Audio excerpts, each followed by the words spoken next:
Okay, so we are live. Okay, live na pala. Hey guys, good evening and okay, I'm so happy kasi nakapag-Facebook live na ako. Fortunately, okay na yung boses ko sa wakas and I'm ready for August 27 sa live breakthrough event. If nag-register ka, if isa ka sa mga members ng community namin or ng team namin, we are looking forward and we are excited na makita ka. So if you're watching this video, make sure na mag-comment ka sa comment box. Let me know kung saan ka nanonood. Okay? So let me just share this one. So again, if nanonood ka na ngayon, make sure na mag-comment ka and let's talk about, so yung topic tonight is the mortal sin in marketing, which is very dangerous for your business. So, if marketer ka, network marketer, or sa real estate, or sa simpleng marketer, okay, direct seller, basta marketer ka, dapat alam mo tong topic na to kasi ito yung isa sa mga naging lesson ko. So, I wanted to share this with you. So, kung naka-enter ka na, share ko lang sa group ko. So, welcome again.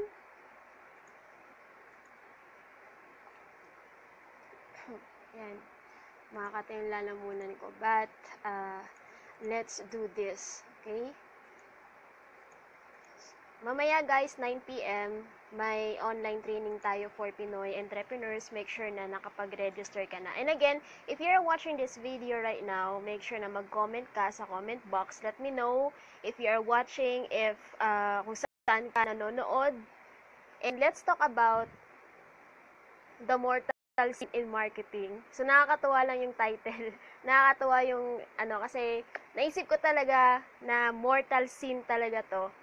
Na kung hindi mo gagawin or kung gagawin mo, kung hindi mo gagawin is very dangerous siya sa business mo, kung anong business na meron ka. And if gagawin mo, okay, may mangyayari din, parang gano'n. So, yung mortal sin, yung hindi paggawa. Yung mortal sin is yung hindi paggawa ng bagay na to. So, sino sa inyo dito ang gusto maging successful sa ginagawa niyong business?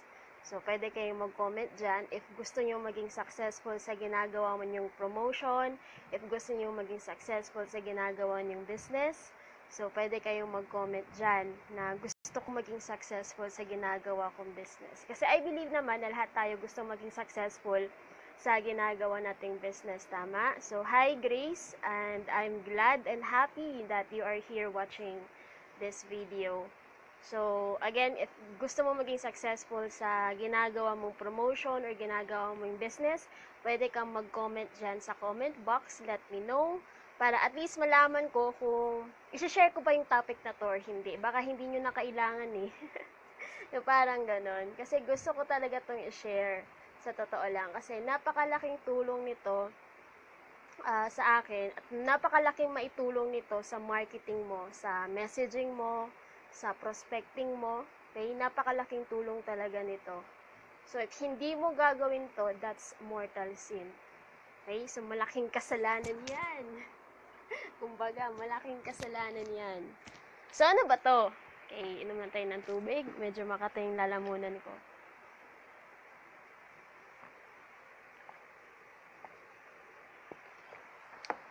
So, ano ba yan? Sinasabi mo sa medyo bilisan natin yung training na to kasi may training pa tayo mga 9 p.m. So, yung mortal sin in marketing, okay, ayos. Glad to hear, Grace. I want to know how to be successful in my business, sabi ni Grace. So, eto i-share ko sa iyo, isa to sa mga ingredient para maging successful ka sa ginagawa mong business at ginagawa mong promotion. Okay? So, isa lang to sa mga ingredients. Kung hindi mo to gagawin, mortal sin yan. Okay? Kasi itong hindi ko ginawa dati, kaya nagsisi talaga ako na hindi ko nalaman agad at hindi ko naintindihan. So, yung mortal sin na to is, excited na ba kayo? Yung mortal sin na to is yung hindi pag-alam sa target market mo. So, I know guys na medyo sad-sad na yung words, pero yun talaga yung yun talaga yung totoo. Na kailangan kilala mo yung target market mo. Baka mahina yung audio.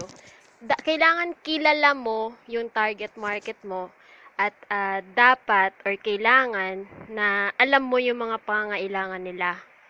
Okay? So, napakahalaga na kilalanin mo sila, alamin mo kung sino sila, alamin mo kung ano yung mga pangangailangan nila, alamin mo yung reason kung bakit sila naghihirap, okay? Alamin mo yung reason bakit sila nagsasuffer. So, yun yung kailangan natin na gawin as a marketer. Kasi, 'di ba, as an entrepreneur, we should be or kailangan na maging solution provider tayo. Yan yung trabaho or yan yung job, okay? Yan yung totoong meaning ng pagiging isang entrepreneur. Dapat, ikaw yung isa sa mga tao na magbibigay ng solution, kaya dapat alamin mo kung sino yung target market mo. Kasi yung mga tao na tatargetin mo. Kasi akala natin, ito kasi yung parang tumatak na sa isip natin. At ito din yung isa sa mga tumatak sa isip ko dati nung nag-offline marketing pa lang ako. Kasi nasubukan ko na din mag-offline marketing for 2 years. Akala ko talaga, yung mga tao sa paligid ko is mga prospects ko na. Akala ko na okay lang na offeran ko sila or okay lang na i-present ko yung product ko, okay lang mag-demo ako sa harap nila at bibili sila sa akin agad. Pero hindi pala okay yun. Kasi, hindi talaga sila yung mga tamang tao na kailangan ko para sa business ko. Kaya dapat yung mindset natin as a marketer, dapat maging choosy tayo. Okay? Hindi lang sa pag-ibig yung kailangan maging choosy ha. Kailangan maging choosy din tayo sa mga prospects natin, sa mga tao na papakitaan ng mga business natin. Yung napaka-importanting bagay yan kasi yung mga marketing messages mo, yung mga text na nilalagay mo sa ads mo, kung na-ads ka, sa promotion mo, hindi yan magre-resonate sa tao kung hindi siya yung target market mo. Okay? So, maging walang kwenta yung mga messages mo kung hindi yan binasa or hindi yan ang binasa ng target market mo or kung hindi ang target market mo ang nakabasa sa message mo. Tandaan mo yan. Okay? So, napaka-importante na mag-start talaga tayo or magsimula talaga tayo sa pag-determine ng target market natin. So, paano? So, dapat maging clear ka muna kung ano yung ino-offer mo. Gaya sa amin, kasi online marketing kami, online business. So, yung ino-offer namin ng community is solution, yung mga tools for online marketing na tutulong sa mga entrepreneurs na mga walang oras, na kulang talaga sa time na kumausap ng prospect, na hindi kaya na kumausap ng maraming tao, mahiyain, introvert, yung mga ganun mga bagay. So, online marketing yung mga solution para sa kanila. Okay, kung hindi talaga nila kaya na mag-prospecting offline, na hindi talaga nag-work sa kanila yung mga strategies na yon.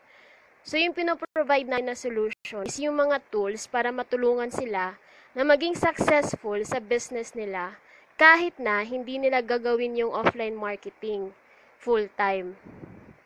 Okay? So, parang yung solution na binibigay ng community namin, yung tools, yung mga training para tulungan sila. Kasi, at the end of the day, yung kailangan talaga ng mga tao is prospect. Yung kailangan talaga ng mga tao natin, ng mga marketers, is result. 'Di ba? So, kailangan dun din tayo mag-focus. So, yung result natin kasi is nakukuha lang siya kung yung mga prospect na ino-offera natin or yung mga prospect na kinakausap natin is yung mga tao talaga na nag-raise ng hand. Okay, example, ako, kung may ino-offer ako sa'yo na ano bang magandang example? Yun, yung common, okay, yung slimming na products, pampasexy na product. So, yung hahanapin ko ba ng mga tao is yung mga tao na slim na? 'Di ba hindi? Hindi nila kailangan yung products na yon kasi sexy na sila. So, hindi ko talaga mabenta yung product ko at ide-deadma nila yung message na meron ako sa marketing ko, sa ads ko. Kung makikita nila. Okay? So, hindi talaga yun magre-resonate sa kanila kasi hindi sila yung mga tamang tao. So, importante talaga na alamin mo yung mga target market mo para sa business mo.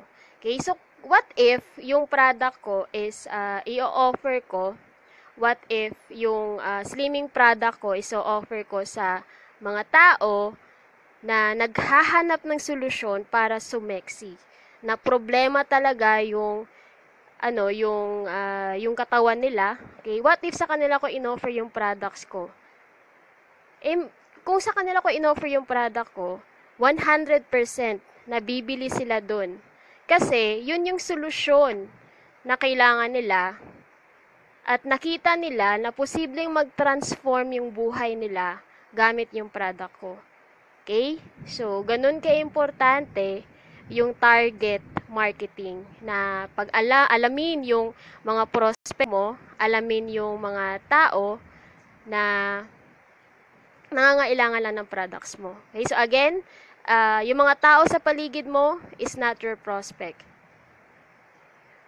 Alright? So, kailangan na alalahanin mo yan, kailangan na isipin mo yan parate sa pagmamarket mo, sa mga promotion mo, sa mga campaign mo, sa mga messages mo. Kailangan na yan yung parating isipin mo para hindi ka na mamoblema kung ano yung isusulat mo. Kasi yun yung minsan yung problema ng marketers ngayon, ng mga Pinoy marketers, ng mga entrepreneurs na parang nai-stuck tayo. Ano bang message na tama? Ano bang magandang message, magandang headline na kailangan kong ilagay dito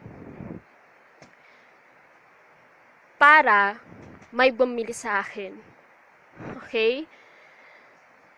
So, hindi ka maka-come up ng tamang headline, tamang text, tamang description sa offer mo kung hindi mo naiintindihan yung sarili mong offer, kung hindi mo alam kung sino yung ino-offeran mo.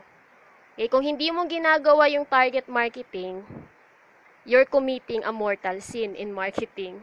Okay? Kasi yun ang talaga yung makakatulong sa'yo na i-accelerate yung business mo, na magkakaroon ka talaga ng success sa ginagawa mong promotion, ginagawa mong marketing campaign.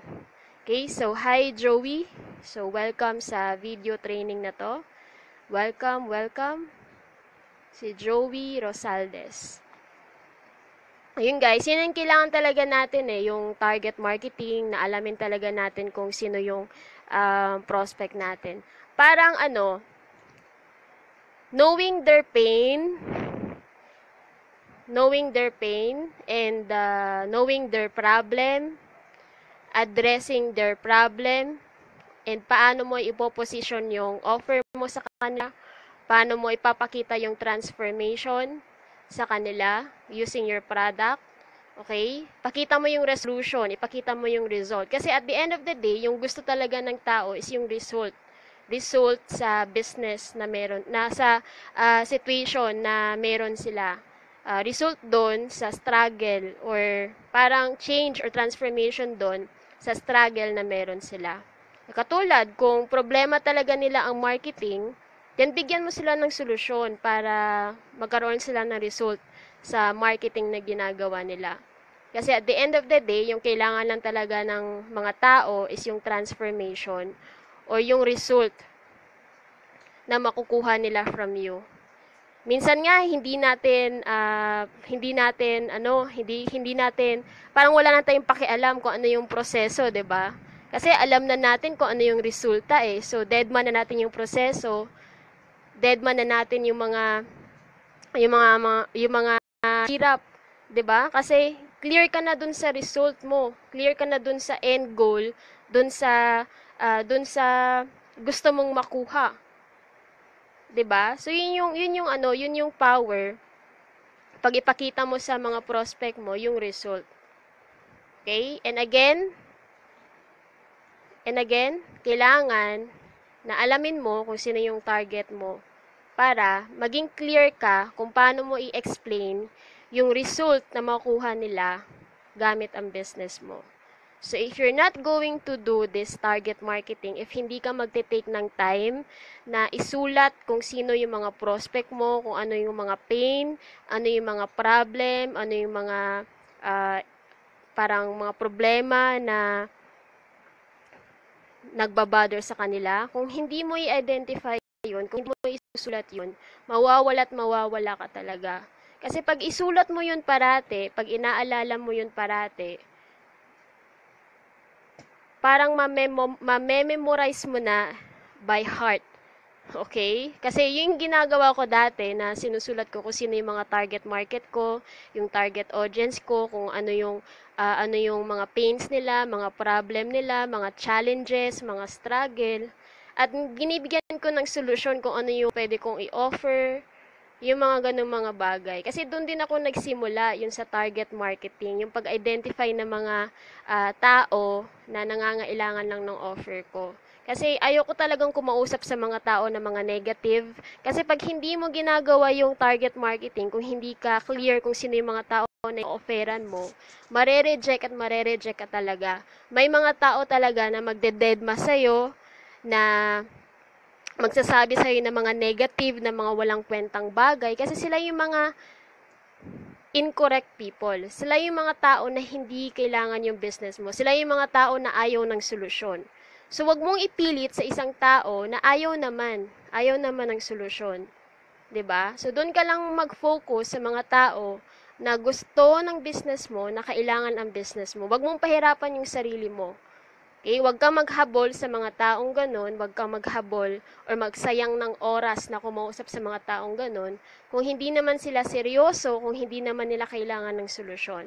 Dapat, alamin mo talaga kung sino yung mga target audience mo or target market mo or mga tao, mga people na nangangailangan ng product mo para ma-focus mo yung attention mo sa kanila lang. Ma-focus mo yung energy mo sa kanila lang, ma-focus mo yung activities mo sa pag-provide ng solution sa kanila at hindi ka na masasegue, kumbaga. So, hindi mo na masasayang yung oras mo. Kasi sa panahon ngayon, importante talaga na alam natin kung paano natin paano natin gamitin yung oras natin. 'Di ba? Very informative. Thank you, Ariel. Okay. And good evening din, Lori Jean. Okay, good evening, guys. So, kasi sabi ko nga na napakahalaga talaga sa atin yung time, yung oras. Especially dun sa mga nag-full-time pa na nagma-market. Kasi ako nag-start din ako as full-time na employee sa pag-online business. Pina-part-time ko lang yun dati. So, yung ginawa ko talaga para masulit ko yung oras ko, yung kinakausap ko lang yung mga tamang tao. Kasi bakit pa ako magsasayang ng oras dun sa mga maling tao, 'di ba? Ganun din, mare-reject ako. So, ano mo kuha ko dun? 'Di ba? Mga negatrons pa yung mga attract ko. Mga tao na negative sa pagbi-business. So, hindi ko kailangan ng mga taong ganun. Okay? Sabi nga ni Les Brown, na humanap ka lang ng mga tao na na positive. Positive lang ng mga tao. Positive lang ng mga prospect yung kailangan mo. So, yung mga negatrons, hayaan mo na. Let them go. Kantahan mo ng let it go, let it go. Kantahan mo. Okay? Hindi mo sila kailangan sa business mo kasi malaki ang chance na mapopoison yung business mo, na mahawaan ka ng pagiging negative ng mga taong yon. Malaki talaga yung chance kasi mas malakas yung hatak ng negative eh. 'Di ba? 'Di ba parang isang negative na bagay, it will take 10 positive things para matanggal 'yon. So wag mong hayaan na lasunin ka ng mga taong negatrons. Kaya importante na alamin mo yung target market mo. Kung ayaw mong ma-reject, kung gusto mo na masulit yung time mo, kung gusto mo talaga na i-save yung time mo kung gusto mo talaga na hindi ma-attract yung mga negative na mga tao. So, kailangan na mga tamang tao lang yung tatargetin mo at magagawa mo yan if you're going to take time right now na i-identify yung mga tao na nangangailangan ng tulong mo. Okay? So, gaya ng sinabi ni Coach Edward before sa isa sa mga training, sabi niya na, ipakita mo sa kanila kung anong meron ka. So, show them what you have. Okay? Yung business mo. Show them ano yung benefits na makukuha nila doon. Yung transformation, yung result. And, yun, i-offer mo na. Hindi naman talaga kailangan na mag-hard sell in terms of marketing talaga. Yung totally na namimilit ka ng tao. Kasi actually, yung network marketing kasi, nagiging negative siya, hindi dahil sa business na network marketing, kundi dahil sa mga tao na naging network marketing. 'Di ba? Yung mga tao na namimilit. Kasi ginawa ko din yung dati na nangingidnap ng mga friends na akalain mo na, sabay tayo pag-uwi. Tapos ano pala, may dala-dala na akong kit. Magkakape, yung mga ganun mga bagay sa mall, food court, tapos sa schools, yung mga ganun. Kaya ayaw ng mga tao sa mga network marketer kasi nakatatak na sa isip nila na yung mga network marketer, tayo mga marketers is mga ano talaga, mga hard sellers. Yung ganun. Ayoko nga yung mga nagtatag sa akin eh. Yung mga nagtatag sa Facebook na di ko alam bakit nila ginagawa pa. Tapos, hindi naman ako interested sa products nila. Parang hindi nila tinatanong yung needs ko. Kung hindi nila tinanong kung ano yung kailangan ko, basta-basta na lang nila akong ino-offeran ng ganun. Kung ikaw, bebentahan kita ng isang bagay na hindi mo kailangan, bibilhin mo ba? 'Di ba hindi? So, parang ganun din yung yung meaning nun, na hindi mo man kailangan ang bagay na hindi mo kailangan. Hindi mo bibilhin yung bagay na hindi mo kailangan. 'Di ba? So, ganun din. So, kailangan na isipin mo, kung ikaw yung prospect mo, ano yung kailangan mo? Okay? Ano yung mga bagay na gusto mong solusyonan? Ano yung mga problems na gusto mong solusyonan? Ano yung mga bagay na nagpapahirap sa'yo na gusto mong mawala? So, parang ganun lang. Kasi, at the end of the day, yung life kasi natin, our life is governed by two things. Yung need to avoid pain and the desire to gain pleasure. So, yung bagay na yon, the need to avoid pain and desire to gain pleasure, yun din yung parang i-take advantage natin. Okay? Para i-persuade natin yung mga prospect din natin. Okay? So, yun lang yung gusto kong i-share actually. So, kung hindi mo alam kung sino yung mga tamang tao na nangangailangan ng solution mo, then you are committing a mortal sin. Okay? So, if you're going to fail on this, then you are committing a mortal sin. That is very dangerous for your business. So, if may question ka, feel free to ask sa comment box. Kung wala, okay, 1 minute na lang, mag-online training na tayo. So guys, kung hindi pa kayo nag-register, send ko yung link para makapag-register kayo sa training tonight. And again guys, see you on August 27. So that is this Saturday na. So isang tulog na lang, magkikita na tayo. Okay, so we are excited to see you at magkakaroon ka ng t-shirt kung a-attend ka sa breakthrough event. Okay, may t-shirt na ibibigay doon. At wait lang. So I hope na marami ka natutunan sa simpleng training na ginawa ko tonight. So ito yung Facebook Live na ginawa ko ulit after a couple of days. So, I'm fine now. I'm okay now. So, sa mga tao na nagwo-worry, so, I'm doing okay now. So, guys, kita-kita tayo sa online training. Okay, make sure na mag-attend tayo. Yan yung link. I-click mo lang yung link dyan para makapasok ka sa online training tonight. So, thank you so much for watching. And again, my name is Cyril Pisanable. Make sure na i-follow mo ako sa Facebook or pwede mo akong pwede kang pumunta sa blog ko, blog.cyrilpisanable.com for more content. Again, that is blog.cyrilpisanable.com, or you can search my video training sa YouTube. Just search Cyril Pisanable. So, yung name ko sa Facebook, i-copy paste mo lang yan. I-copy mo sa copy paste mo dun sa YouTube. Yung best way para hindi ka layuan ng mga audience sa social media? That's a good question. So, yung answer ko dyan is wag kang maging irritating. Okay? Kasi ayaw ng mga tao na irritating.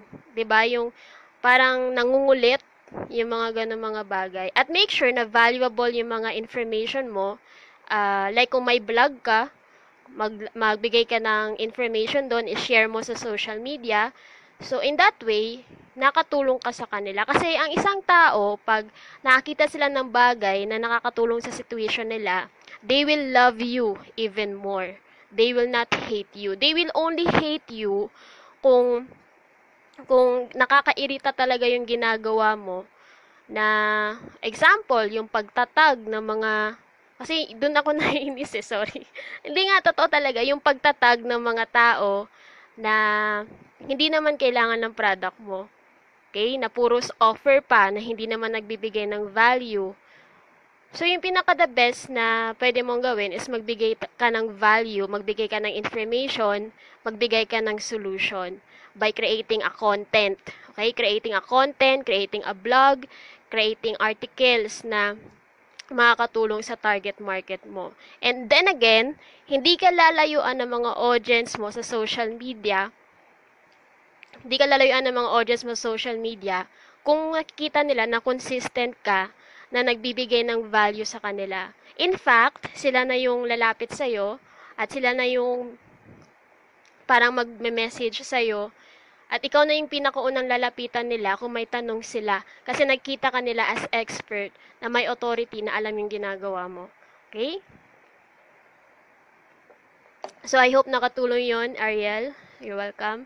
So, bye guys. That's it for tonight. Again, visit my blog, blog.cyrilpisanable.com, and you can watch my video training sa YouTube. Marami doon. Cyril Pisanable. Okay? Thank you so much, and I hope na makita kita sa next na online training, Facebook Live. And have a great day, guys. See you sa training tonight. Okay? I-click mo lang yung link para makapasok ka sa training tonight. Bye for now. Bye-bye.